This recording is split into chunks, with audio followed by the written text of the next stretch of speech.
Bismillahirrahmanirrahim. Bismillahirrahmanirrahim. Alhamdulillahirabbil alamin wassalatu wassalamu ala asyrafil anbiya'i wal mursalin wa ala alihi wa ashabihi ajma'in. Pada kesempatan video pendek hari ini kita akan jelaskan sebagai bentuk jawaban bagi pertanyaan sebagian teman-teman medis, baik dokter maupun perawat yang menangani pasien corona, tentang tata cara sholat mereka terkait penggunaan APD yang kalau sudah dipakai satu kali akan susah untuk bagi mereka melepaskannya kembali hanya dalam rangka berwudu atau sholat. Bahkan kadang-kadang mereka harus sholat dengan menggunakan pampers sehingga sholat dalam keadaan ada najis. Maka saya akan jelaskan bagaimana manajemen waktunya dan saya gambarkan di papan tulis penggunaan APD-nya berkaitan dengan jam-jam sholatnya. Anggap saja jam 5 sholat subuh. Misalnya pergantian shiftnya adalah jam 4. Berarti teman-teman wudu dulu. Maka teman-teman jaga agar tidak batal wudunya. Kemudian gunakan APD-nya. Lalu sholat subuh. Kalau teman-teman menggunakannya di sini. Di jam 5.30. Berarti teman-teman wudu seperti biasa. Sholat subuh. Lalu menggunakan APD. Lalu kemudian menangani pasien. Anggap aja sholat zuhurnya di sini. Jam 12. Zuhur jam 12. Teman-teman menggunakannya jam setengah 12. Berarti sebagaimana di jam 4 tadi, pekerjaannya adalah wudu dulu, kemudian gunakan APD-nya, lalu jaga wudunya agar tidak batal. Nanti waktu sholat zuhur bisa langsung sholat dan jangan lupa langsung dijamak. Dijamak dengan sholat asar. Nanti kalau teman-teman adalah penduduk kota setempat, berarti teman-teman mengerjakannya 4.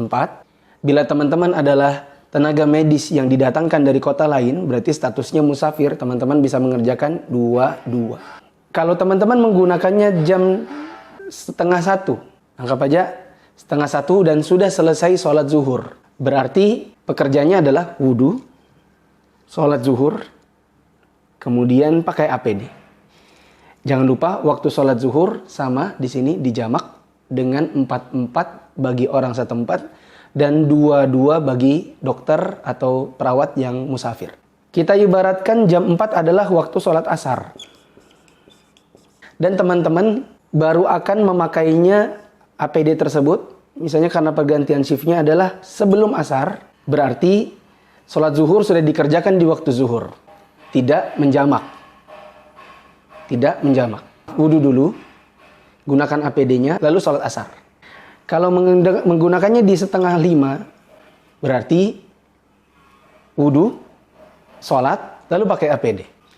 Adapun nanti ketika menggunakannya di sini kan otomatis jam maghrib, anggap aja jam 6 sore, ini maghrib.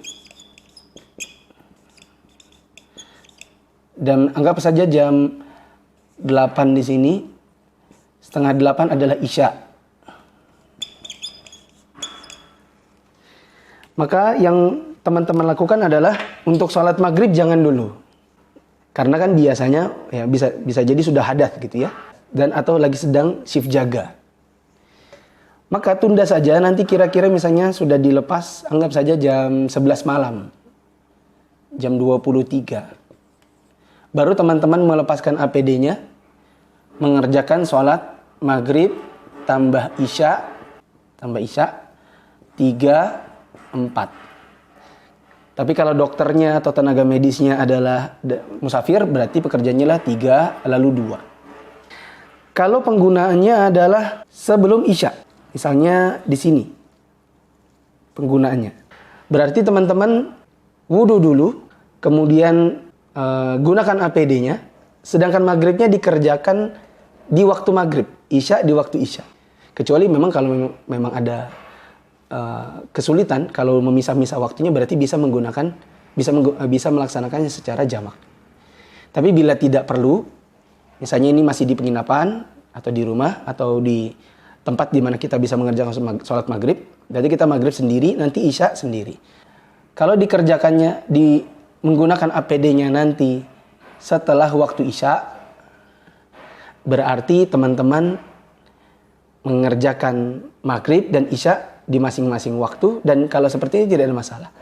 Kecuali nanti biasanya ketika berputar waktu, lalu datang waktu sholat subuh, maka nanti ada dua pilihan atau ada dua keadaan. Kalau memang APD-nya sudah bisa dilepas sebelum waktu sholat subuh, berarti lepas APD-nya, wudu, jangan lupa bersihkan badannya, lalu wudu, lalu sholat. Tapi kalau melepaskan APD-nya adalah setelah habis waktu subuh, anggap saja jam 7 pagi, ini baru habis shift jaganya, dan teman-teman sudah berhadas sepanjang malam ini, berarti mau tidak mau teman-teman harus mengerjakan sholat subuh meskipun dalam keadaan tidak bisa berwudu dan meskipun pada badan ada najis. Saya sampaikan dua kaidah sebagai penutup dalam video ini. Kaidah pertama adalah al-masyaqqatu sababut taisir. Kalau ada sebuah kesulitan, maka dia bisa menjadi sebab Islam memberikan keringanan. Di antara keringanannya adalah sholat meskipun tanpa bersuci manakala memang tidak memungkinkan. Dan sholat dalam keadaan ada najis pada badan dan pakaian bila mana memang tidak memungkinkan. Ada juga qasar bagi musafir. Dan ini adalah kemudahan-kemudahan dari Islam yang diberikan bagi orang dalam keadaan memang tidak memungkinkan untuk mengerjakan sholat dalam keadaan normal.